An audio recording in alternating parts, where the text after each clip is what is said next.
오늘 하나님의 말씀은 요한복음 10장 22절에서 27절까지에 있는 말씀입니다.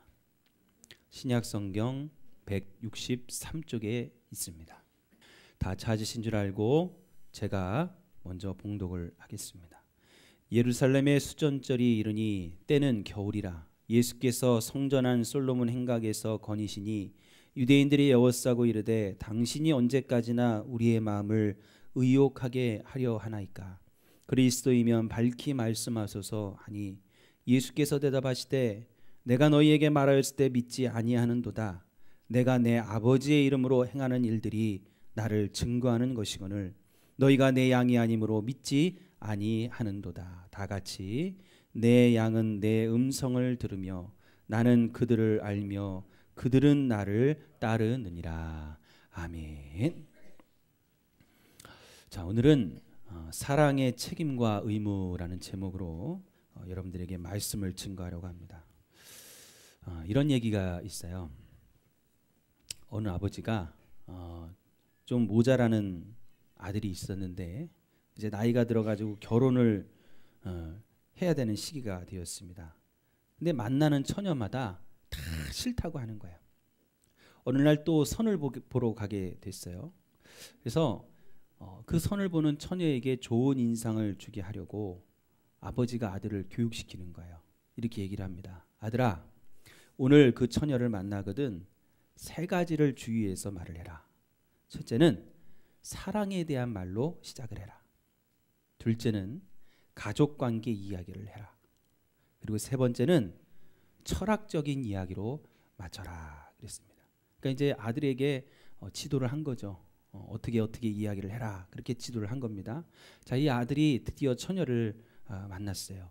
조금 망설이다가 이제 아버지의 말을 기억하고 얘기를 합니다. 사랑의 이야기를 제일 먼저 하라는 아버지의 말씀이 생각나서 물어요.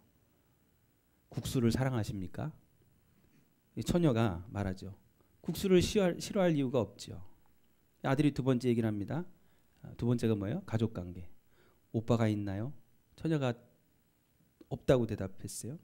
그러자 이제 아들이 조금 생각한 후에 철학적인 이야기로 마치려고 인상을 찡그리며 얘기합니다. 신부여, 만약 당신에게 오빠가 있었다면 과연 국수를 사랑했을까요? 그렇게 물었답니다.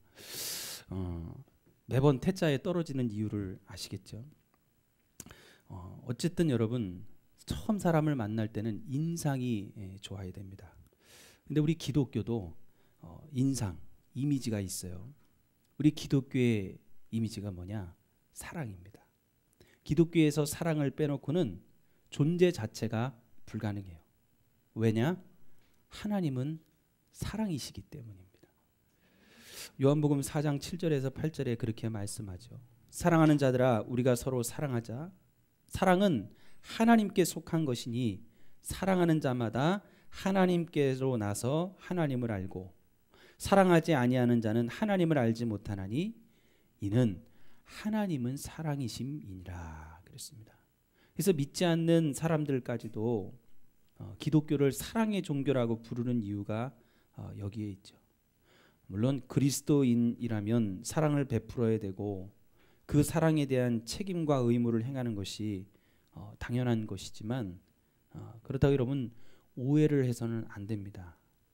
무슨 말이냐면 내 잘못이 아니라 상대방이 잘못했음에도 공의로 파괴하고 짓밟는 행위까지도 사랑으로 포용해서는 안 된다는 거예요. 예를 들면 이런 거죠. 자신이 원하는 만큼의 용돈을 주지 않는 부모의 재산을 송두리째 가로채기 위하여서 잠든 부모를 수십 번 칼로 찔러서 살해하고 증거를 인멸하기 위해서 불까지 지른 페르나가 있습니다. 자, 그러면 그리스도인들의 경우라면 어떻게 해야 됩니까? 사랑의 책임과 의무를 다해야 되기 때문에 등을 두들겨 주면서 너의 진짜 마음은 그런 것이 아니라고 위로를 해줘야 될까요? 아니면 그런 일을 당하기 전에 그가 요구하는 대로 용돈을 꺼리낌 없이 다 주어야 되겠습니까? 또 이런 경우도 있죠. 밤마다 술에 만취되어서 아내든 자식이든 닥치는 대로 굿하는 알코올 중독자 아버지가 있어요. 내가 그리스도인이기 때문에 아버지를 사랑하는 마음으로 두 말 말고 매를 맞으라고 아내가 자식을 타일러야 될까요? 그리고 자식들에게 그런 아버지를 위해서 무조건 참고 기도하라고 하는 것이 성경에서 말하는 사랑이겠습니까? 여러분, 그렇지 않아요. 이것은 그냥 두어서도 안 되고 반드시 막고 질책해야 될 일인 겁니다. 이유는 두 가지죠. 첫째는 사랑은 방치나 방관이 아니기 때문입니다. 적극적인 관심이 사랑이에요. 그러니까 사랑의 반대말은 증오가 아니라 무관심입니다. 방치나 방관을 하고 있으면 무관심한 거예요. 사랑하지 않는 거예요. 그래서 사랑은 관심인데 그 관심이 호기심이냐 흥미 혹은 상대방에게 집착하는 것을 말하는 것이 아니라 잘못된 길을 갈 때는 그를 건져내기 위해서 꾸짖지 않을 수 없는 것이고 어떨 때는 가로막지 않을 수 없는 것을 말하는 겁니다. 그래서 때로는 질책이 나올 수 있어요. 질책조차 없다면 무관심한 거예요. 내가 자식들에게 잘못된 길로 가는데 질책하지 않는다면 그건 자식들에게 무관심한 거예요. 누군가가 내 지체가 교회 안에서 누군가가 잘못된 길을 가고 죄를 저지르고 있는데 그것을 방관하고 있다면 무관심한 겁니다. 때로는 질책할 수도 있어야 돼요. 때로는 화를 내서라도 돌이키게 할 수가 있어야 되는 겁니다. 두 번째는 잘못을 하는 힘센 사람보다 고통받는 연약한 사람을 구하고 보호하는 것이 사랑의 도리이기 때문입니다. 그래서 남편이 아버지가 알코올 중독으로 술에 취해가지고 식구들을 구타할 때는 아내가 믿음이 있다고 아이들 자녀들에게도 그걸 요구해서는 안 됩니다. 아이들은 매를 견디지 못합니다. 얼굴만 바라봐도 공포에 질리는 거죠. 그러면 남편을 질책해야 되는 거예요. 때로는 안 되면 경찰에게 신고를 해서라도 이것을 막아야만 되는 겁니다. 법의 보호를 요청을 받아야 되는 거예요. 그게 사랑의 참 모습인 거예요.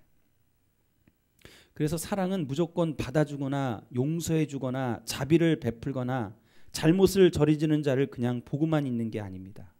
때로는 질책하고 꾸짖어서 그것을 막게 하고 돌이키게 하는 것이 사랑이라는 거죠.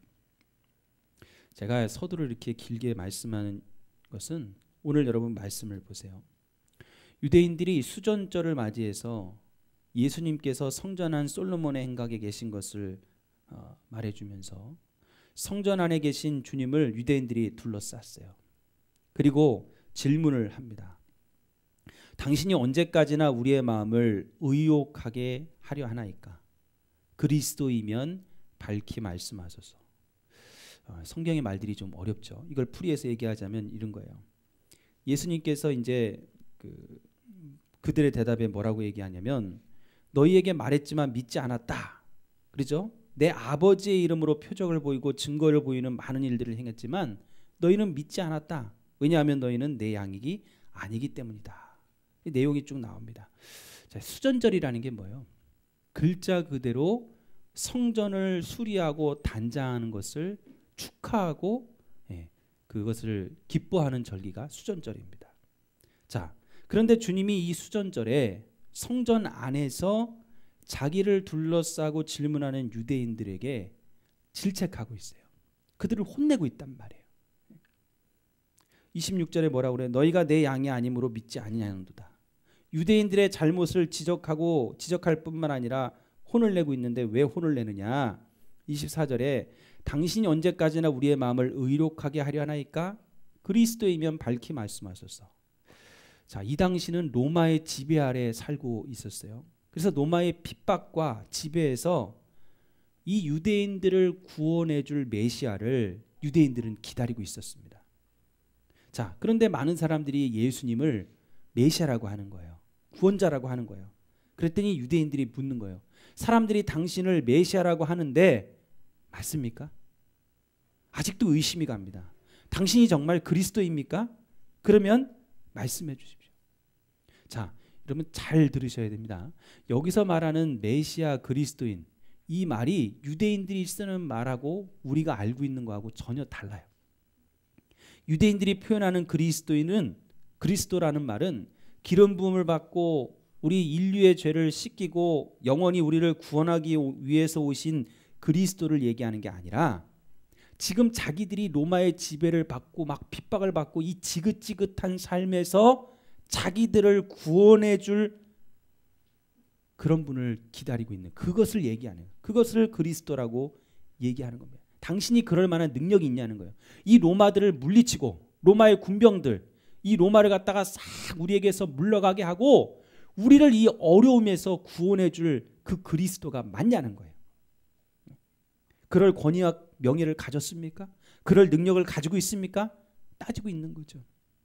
그러니까 주님이 믿기 위해서 묻는 게 아니라, 주님을 믿기 위해 묻는 게 아니라 정말 우리가 원하는 메시아가 아니면 우리를 더 이상 미혹하지 말라는 거예요. 만약에 네가 그리스도라고 자꾸 우리를 미혹하면 너를 감옥에다 쳐 넣겠다는 거예요. 그러니까 지금 마음에 도끼를 품은 거예요. 메시아라고 사람들이 자꾸 칭송을 하고 이 예수님이 가는 곳마다 기적이 일어나고 사람들이 막 따라다니는데 유대인들이 볼 때는 자기들이 원하는 메시아가 아닌 거거든요. 메시아는 로마에서 우리를 구원해 줘야 돼요. 핍박에서 우리를 구원해 줘야 되는 거예요. 이 고통에서 우리를 고통이 없는 삶으로, 편안한 삶으로, 평안한 삶으로 우리를 구원해 줘야 되는 거예요. 근데 지금 예수님은 그런 게 아니거든요.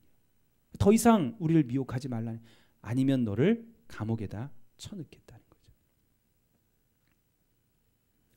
자, 근데 주님은 그들의 마음을 다 알고 계셨어요. 그래서 말씀하시기를 뭐라고 하느냐? 내가 너희들에게 말하였지만 믿지 않았다. 내가 증거한 것을 봐라. 내가 보인 표적을 봐라. 왜 믿지 못하느냐? 너희는 내 양이 아니기 때문이다.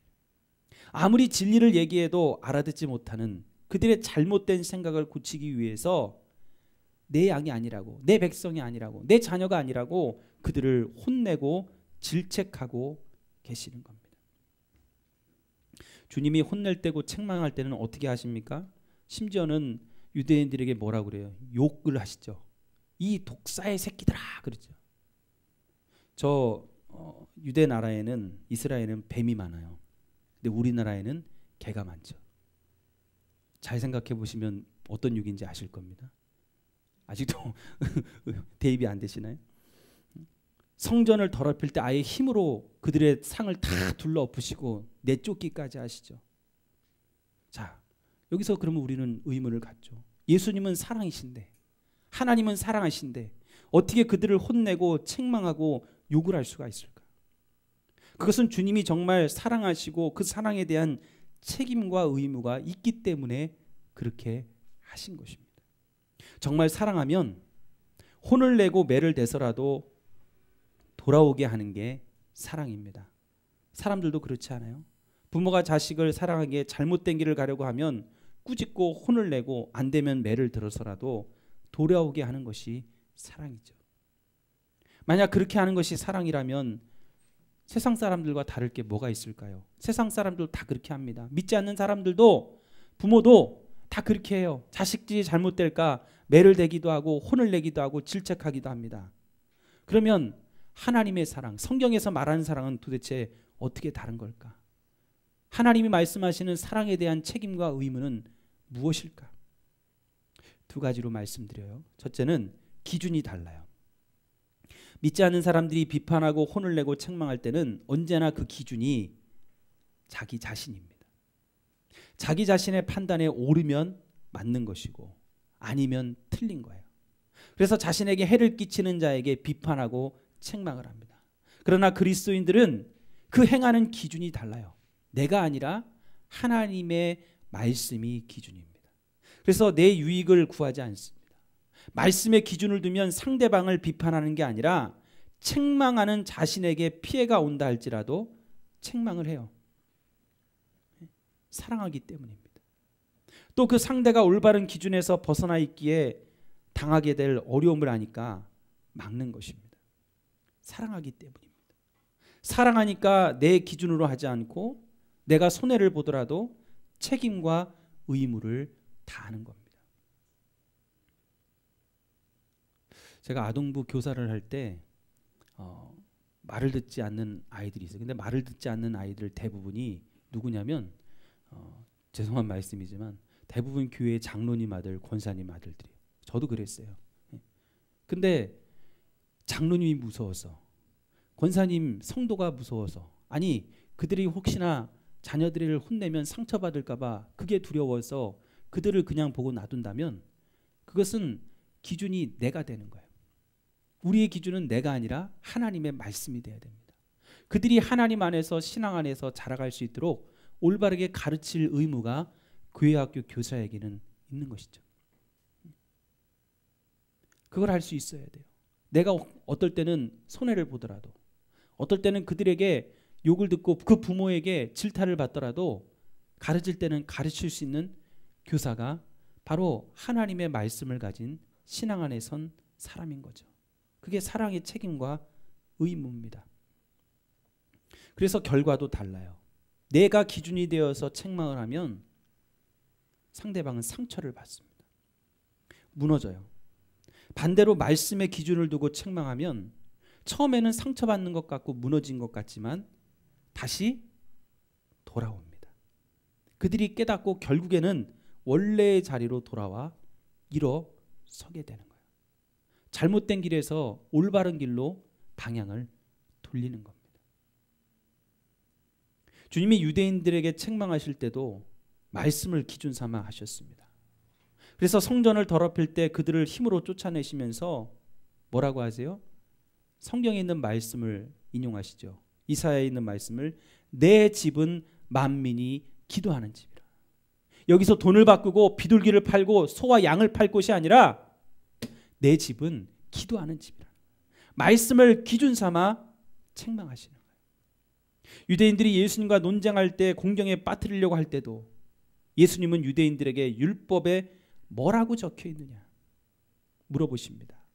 말씀의 기준을 두어 책망하시거나 알아듣도록 설명해 주셨어요. 그랬을 때 깨닫지 못하는 자들도 있었지만 어떤 사람들은 그 말씀을 깨닫고 하나님 앞에 돌아오는 역사가 나타나게 된 겁니다. 여러분, 우리의 기준이 어디 있습니까? 혹시 아직도 내가 자녀들을 볼 때 내 기준을 가지고 그들에게 책망하십니까? 혹시 내가 다른 사람을 볼 때, 비판할 때 내 기준을 가지고 비판하거나 그 사람들을 질타하십니까? 내 기준은 상처를 줘요.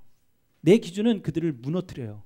그러나 하나님의 말씀이 기준이 되면 그들이 무너지는 것 같고 상처받을 것 같지만 결국에는 원래의 자리로 돌아오게 되어 있습니다. 두 집이 길을 하나를 사이에 두고 서로 마주보고 있었어요. 이쪽 집 부인은 유리창을 통해 건너집 부인을 항상 봅니다. 늘 창가에 앉아 책을 읽거나 뜨개질하는 모습을 볼 수가 있었어요. 그런데 이상하게 날이 가면 갈수록 건너집 부인의 모습이 점점점 흐려지는 겁니다. 그래서 이쪽 집 부인이 속으로 저쪽 집 부인을 나무랬어요. 아니 왜 저 지경이 되도록 창문을 닫지 않는 거야? 그리고 나서 어느 날 시간이 흐르고 이쪽 집 부인이 자기 집 대청소를 합니다. 그러면서 자기 집 유리창을 닦았어요. 그랬더니 건너집이 환하게 보이는 거예요. 무슨 얘기예요?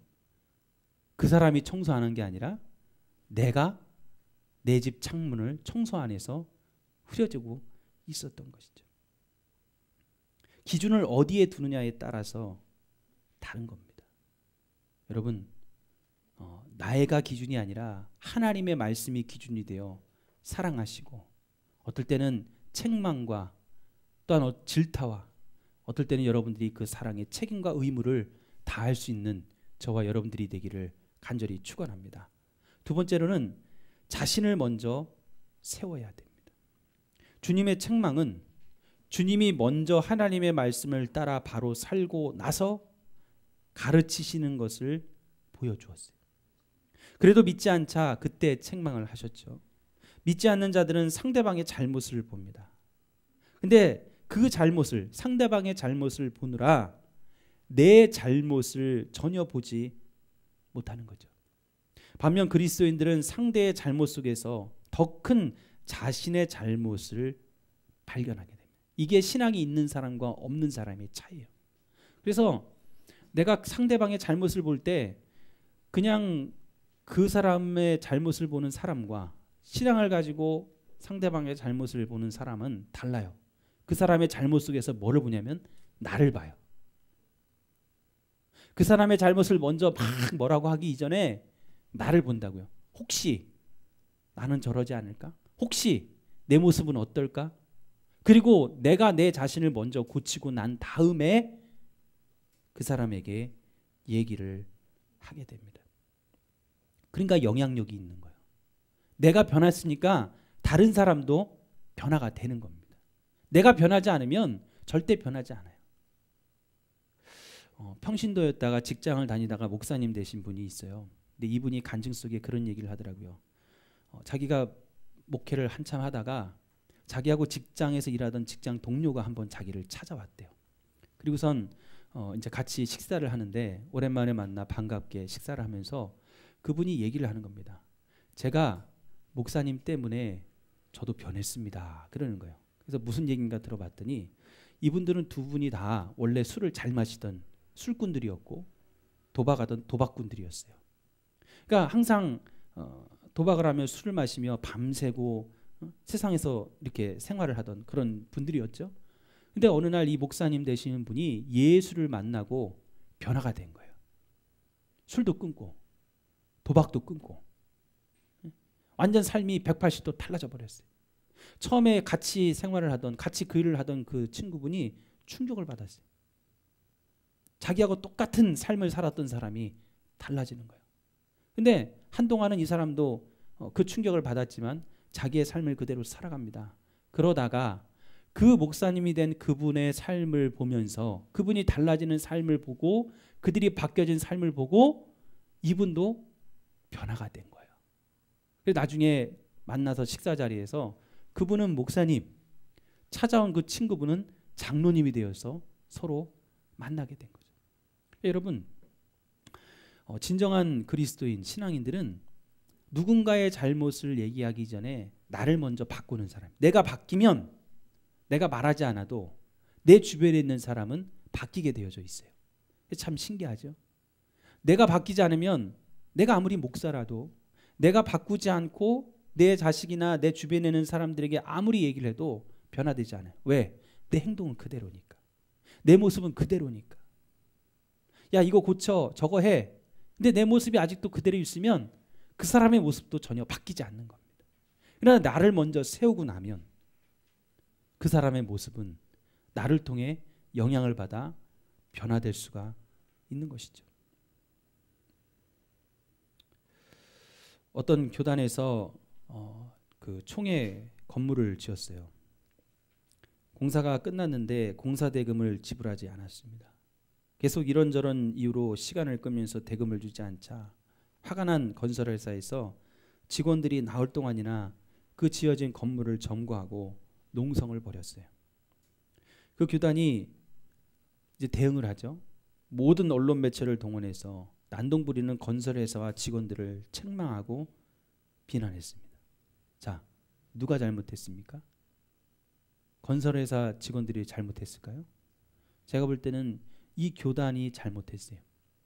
먼저 공사가 끝났으면 공사비를 지불했어야 돼요. 만약 지불 못할 상황이라면 말미를 얻든지 그 사람들에게 양해를 구하든지 뭔가를 했어야 되는데 지불하지 않고 이를 싹 닦아버린 거예요. 당연히 자기들이 잘못한 그것 때문에 그 사람들의 대응이 그렇게 나올 수밖에 없었던 것입니다. 공사비가 없으면 공사를 시작하지 말았어야죠. 자신이 먼저 지킬 것을 지키지 않고 남을 비난만 하면 자기 얼굴에 침을 뱉는 것입니다. 내가 먼저 세워지면 다른 사람은 자연히 세워질 수밖에 없는 겁니다. 오늘 우리의 사랑은 그래야 돼요. 사랑의 책임과 의무는 다른 게 아닙니다.